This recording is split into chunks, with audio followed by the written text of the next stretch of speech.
Hello, and before I begin the video, I would like to recommend Saba's Championship Fight Gear straight out of Las Vegas. I will leave their TikTok and their Instagram below in the description so you guys can DM them for any custom fight gear. Thank you, and let's begin with this video. Before we start with the interview and everything, I just want to thank you for giving me the time and for giving me your time to answer these questions. So thank you so much. You're very welcome, man. So starting off with the first question, I want to go with the first fight. So going to your first fight you had with Coffie, you were there on a few day notice, coming from 2 losses. How did it feel to win against your opponent and against the crowd?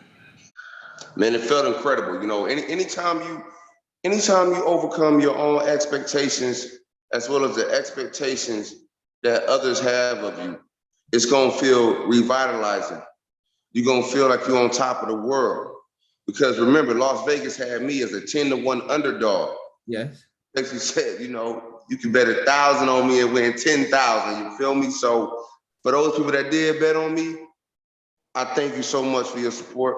I'm so happy that I was able to make sure we got that money. Even the commentators had you as they were. If you look at the fight, if you rewatch, even the commentators were saying things that even whenever they saw Coffie seeing look a little bit hurt or something, they were like, "Well, he's gonna come back. He's gonna do this. He's gonna do that." They didn't have faith in you. Hey, rightly so. You know what I'm saying? They were looking at the past, and it's okay to look at the past, but you got to realize something. The only thing you can change is the future. You know what I'm saying? So it is what it is. I was coming for my win. Also, did that fight change your life? If it did, how? Well, you know what it did was it allowed me to grow my mindset. You know what I mean? Like I said, you know, people don't understand how important what you think about yourself and believe about yourself really is. That's what really changes your life. You know what I mean? When you decide, hey, you know, I'm not going to doubt myself anymore. I'm going to push myself harder. You will literally change your entire life. And then when you go and apply that mindset and you realize it worked, like, hey, if I do the work, I'm going to advance. I'm going to reap what I sow. And it gives you that real power inside of your heart and your mind. So it changed my life because my mindset was elevated. But you also had a few days to prepare. How did he prepare? How do you see a man that? How do you fight a man that you had a little bit of days to prepare? Well, you know, everyone hears it all the time in boxing. I know it's easier said than done. If you stay ready, you ain't got to get ready. I know that that's thrown around so loosely, but if you can manage to really try your best to stay ready by being around others that are getting ready for fights, like Michael Hunter was getting ready for a huge fight with Triller in New York. So I was his main sparring partner. So by iron sharpening iron, I was ready to stay ready. So when they called me, I didn't have to get ready. I was living the boxing lifestyle already. You see what I'm saying? So that's what really happened. I was already waiting for them to call me. Okay, and now going to your latest fight, there were statements and saying even your Coffie said it that this was a fluke, that this was an accident. How was your mindset coming into the fight and saying, you know what, this isn't a fluke, this isn't an accident, let's do it again, and I'm gonna show everybody. It's like I said, your mindset is a huge factor. I can be honest with you. I was a little too overconfident. And with that overconfidence, you can actually find yourself not pushing yourself as hard. You know, you can actually find yourself, you know what I'm saying? What's the word I'm looking for? A little more less motivated, right? But you're still, and that less motivation comes from, hey, I think I'm already good. And that's something that can happen to a lot of us. But I had great coaches that made sure, of course, I'm not the first fighter they had that gets a little too overconfident. So I had great coaches that put me through more sparring. They put me through more heavy bag drills to make up for my lack of mindset and lack of vigor. You know what I'm saying? So I'm very happy that they were able to reach me before I ended up failing that night, because it was a very tough fight. I gained some weight. I did train very hard, but you know, you still want to always take it to that next level so that you will make sure that you're going to be successful. And it was my coaching staff that really helped me this time. And if we compare what you're saying right now, it reminds me of like the Andy Reese fight, the second way around when he came around, he was really confident and he lost it. That's what it reminded me. Confidence can definitely hurt you a little bit. You know what I mean? Because it's like, because you don't, for some reason, I don't know. I think it's delusion, really, because you thinking about yourself and you don't realize that dude, he's gonna get better. So the moment I threw my first jab and Coffie slipped it, I said, "Uh-oh, I'm in danger." Oh, he got better. It's like, yo, you got like. That's why you got coaches like. It's just like, dude, what are you even thinking? You just think that dude gonna let you hit him again? Yeah, like, true. No, he's not. Like, it's like, man, I can't believe that you would think something like that. Yeah, and now changing up and going to the latest fight. In the first fight, you were that right hand overhand right was there all night. It was there all night, and that eventually took him out. In this second fight, Coffie was trying to come back, and around round 4, but round 4 you stunned him. And then round 5, you were a little bit less aggressive, and then round 6 and up, you took over. You even cut his eye. What happened in that round 5? Was it fatigue? Most definitely fatigue. I don't know what round it was where, like I said, I tried to take him out. And again, the delusion set in. I wanted to knock Coffie out, right? But it's like, you got to think about the first knockout. I never knocked him down. No. The dude's a straight, pure warrior, okay? He's not going down. He trains with Deontay Wilder. He knows how to take one of the best right hands in history. So for whatever reason, I thought I was gonna knock him down this time. I went in for the kill and he just took every punch and I was gassed. I literally was like a deer in the headlights. But it really came down to, the preparation. Thank goodness, like I said, I had good coaches to make sure my preparation was there. We really worked on breathing a lot, just because you're going to get winded, but you got to recover. So we worked on breathing a whole lot in this training camp, and so I was able to just breathe. I couldn't really do anything in the 5th round. I was just exhausted, but I just kept breathing. Yeah. Kept staying focused, and then of course I was able to recover. And then round 6 was able to take over. But then again, people can criticize and say, but you showed that you can go 10 rounds and you won. You took over. You win. I won't be doing that overweight BS no more, okay? Because I would have been devastated when that 15 pounds was a huge factor. I can't lie to you. I did train hard, I promise. Most of that was muscle, but I would have been devastated because you got to do your best to always come in at your best. And I failed to do that. Like I said, I had a great coaching staff to help me make sure that I didn't meet calamity due to the fact that I was a little overweight. And now changing the subject a little bit and talking about that night, the fight after you was Frank Sanchez. He's a top 10 fighter. He's a fighter that's with Canelo Alvarez's team. But many people don't think he did a top 10 spectacular. It wasn't a great fight. What were your thoughts on it? I don't know if you saw it. I mean, I did watch the fight, but what people got to realize is, that dude, Christian Hammer, he's been in the ring with a lot of top 10 guys already, and Frank Sanchez did look very good. He looked very explosive. He was putting punches together. You got to really watch him. You got to really watch the technical things he was doing in there. You know what I mean? A lot of people maybe wanted him to knock that guy out, but that dude's, he's been around and been in the ring with a lot of top guys already. So for me, I thought Frank Sanchez looked very good, you know what I mean? And especially from a technical standpoint, he was very fast, very explosive. And, it was a last minute replacement, you know what I mean? And he was still able to win, even though he didn't prepare for that guy. So people got to give him the credit in that situation. He didn't prepare for Christian Hammer. I think that's also why people are saying it wasn't a great performance, because the other guy was just a few days, a few day notice. That's probably why. That dude probably been in the gym too. Remember, a lot of these guys, they just in the gym because they're used to fighting. They're used to being last minute replacements. So they'll just stay in the gym. And if you're trying to be a professional fighter, you better be staying in the gym, whether you at the top or at the bottom. So remember, these last minute replacements, you just finally letting me know I'm already in there. You know what I mean? Like I said, whether they had called me or not, I still would have been sparring Michael Hunter. Thank God they called me, because I could put what I learned to the test. That's true. That's really true. And also, changing up the subject a little bit, also, you have fought in big places like the MGM Grand, and also you fought in Australia. Is there a place where you say, I want to fight here one day? This is my goal is to fight here one day? I mean, well, I don't never really worry about where I fight because, just put me inside the ring. You know what I mean? Like Devin Haney said, we can fight on Jupiter. But on a realistic standpoint, I've never fought in London, which would sound pretty cool. I've never fought in New York, which would sound pretty cool. So I would say those two places. And of course, people fighting in Dubai. Like, man, I would do that too. I want to go over there. Yeah, and now talking about the post fight interview, that was hilarious. That was a good.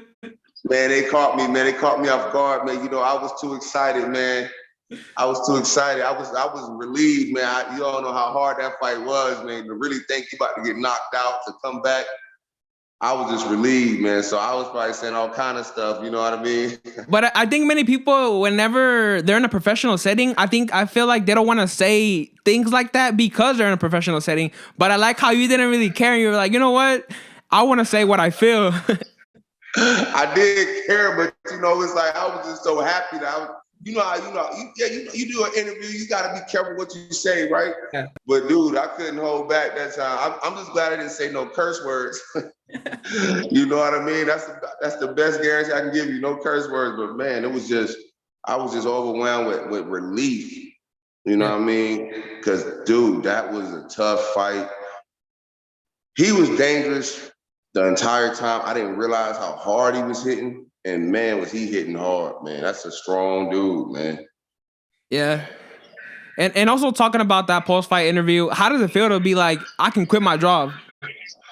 Well, it's funny because I actually I had a meeting with HR last night, like with my job. And I'm like, they were a little sad that I wanted to quit my job, and rightly so. I really like working there.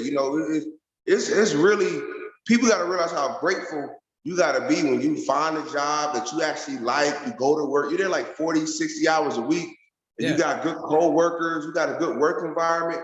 That's something you can't take for granted, to be on a job was like a team, because some people go to work and they hate their job. You know what I'm saying? And I told them, I said, I love working here, but would you really work here if you won the lottery? You're not gonna work for nobody, technically winning that fight, that's like winning the lottery. Why would no matter how much I like my job, I'm not gonna work if I won the lottery. You know what I'm saying? But it's like, that's you just gotta look at it like that. But yeah, I love working at my job. It's a great work environment, great managers, great bosses, great co-workers. But that's kind of how that's kind of what I meant. Like, I can quit my job. I damn near won the lottery. You feel me? You felt like saying, did you not just see what I did? I can quit right now. I wouldn't say that, because they really supported me the entire time. And that's another beautiful thing, to have, your work environment really support you and really want to see you do well out there. You know what I mean? And that's a beautiful thing. So yeah, I do care. Like it's like a team work environment, which is something that you can't take for granted. That's good. And now talking about that same night, you're currently 34 years old. You were in the undercard of a man that was 42 years old, and he came back from getting dropped twice and knocked out Marvin. Martin, how does that inspire you to keep fighting till his age? It was definitely inspirational. You know what I mean? No matter if you were pulling for Charles or pulling for Ortiz, it was very inspirational to see that. And it was an extremely great fight. Like, you'll be on the edge of your seat the entire night. Like, there was not a boring moment in that fight, okay? Unlike my fight. But that was an incredible fight, okay? But the biggest thing you take away from that is that, Luis Ortiz is extremely talented at boxing. Yes. Anytime he's on his feet, he's dangerous. If you don't take him out, he's dangerous no matter what, because he's such a brilliant boxer. So you look at why is he so good at boxing? His fundamentals, his distance, his timing.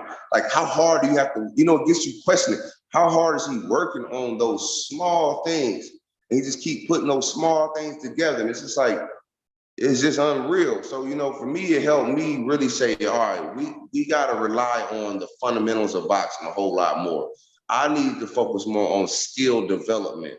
You know what I mean? Because even some punches he would slip, get power punched by just slight. I was like, man, he's not even like moving. It's just sliding past him. Like he's so highly skilled. It makes you really want to dedicate your focus on skill development. And many people would think that because of his age, that would be a factor, but we didn't really see that. Age was a factor, but it didn't matter. No, that didn't really care. Yeah. You know, and that's the motivation and the inspiration you get from that. It's like he's so skillful. He didn't let his age hinder him at all. Yeah, he got knocked down. Might have been due to age, or just Charles Martin power punches, which Charles definitely hits extremely hard. I mean, Martin is good also. Yeah, both. It was incredible. It was a good fight. Yeah. And also, in that same night, Canelo Alvarez was there. Ugas was there. How does that feel to get, the face of boxing to see you fight? How does that feel? I mean, I know obviously Canelo was there to see his guy Frank Sanchez. You know what I'm saying? But just to have him there watching you really did feel unreal. You know what I mean? I'm not gonna lie to you. He is the face of boxing. Well deserved. He's phenomenal. And the crazy thing is, you always got to think about how hard he worked to get in that position. He don't take it lightly. He don't take it for granted. It really makes me want to study Canelo a whole lot more. You know what I mean? And that's kind of the inspiration that he's bringing to the sport, which obviously Mayweather bought it before. But now it's like, yo, I got to really start studying Canelo because he's doing some extravagant things. You know what I'm saying? So I was very honored and happy that he was at my fight, and actually was watching, what I mean? Actually cheered for me a little bit, you know what I'm saying? So yeah, he's an incredible athlete and an incredible fighter too. Yeah, and also that he's a person that even if you don't know boxing, you know who Canelo is. So yes. And now I want to wrap up the interview a little bit. What's next for you? What's the next thing you want to do? Or you just want to enjoy life? Or do you just want to enjoy life right now? Nah. We want to get some more wins, man. Like, this is just the beginning. You feel me? So my biggest thing right now is I don't want to be delusional, okay? Michael Coffie was an undefeated prospect, okay? Yes. That means I got to realize that most likely the next guy I fight, he's going to be an undefeated guy or even a harder guy. Maybe not a prospect. Maybe a guy that's trying to be, fight for a title. So I got to get to serious work. No matter how hard I thought I was working, I got to find a way to double it, then triple it, because I want to be world champion. Okay. Therefore, I got to study other world champions. I got to constantly put myself around other people that are climbing that ladder and feed off of that as motivation and inspiration. Because now I can train full time. You see what I'm saying? Yeah. Now I don't have to go to work 40 hours a week. I can dedicate myself to skill development and growth. That's what's next for me. We getting right to it. That's true. And also, another question. Did anybody hit you up after that fight? Any ladies? Yeah. Man, hey, they be distant. Like, it ain't nobody. Like, I live in Las Vegas. Ain't nobody in Las Vegas is really getting at me. You know what I'm saying? But yeah. I tell myself like this: I gotta win some more fights. You feel me? I gotta just get to winning some more fights, and we'll see what happens. Because I believe that you be in the right place at the right time, the right person to come along. Yeah. And the only way to be in the right place at the right time is to do what's best for you. You know what I'm saying? Go what's best for you. You know what I mean? Like, just put yourself in a good position constantly, and the right person to come along. I believe that. How old do you want to be whenever you get your chance to become a champion? How old? Yes. I want to get it done as soon as possible, because you gotta let yourself know, hey, when do we plan on walking away from boxing? I plan on walking away from boxing in 2030. So this whole decade, all the 2020s, it's all boxing. You see what I'm saying? So I want to accomplish as much as possible during this time. That way, you don't waste time. Every moment is going to be special. I like your mindset. I like how you think. I like your mindset. You're really dedicated. Gotta be. I mean, and it comes from being around other dedicated people. You know what I mean? If you don't dedicate yourself and don't put everything into it, you'll be left wondering what if. I don't want that no more. I want to give my all to where I have no regrets. And usually when you give your all, you will be successful. That's 100% true. And I want to thank you for this interview, and I'm going to wrap it up right here. Thank you so much. Anything you want to tell people? Hey, everybody listen, believe in yourself. The mindset is the big key. You train the mind, the body gonna follow. You know, the mind is the strongest thing we have. We got to keep it pure. We got to constantly build it. You know what I mean? And you can do whatever you want to do if you believe in yourself with proper planning and proper preparation. Jonnie Rice, thank you so much. Thank you.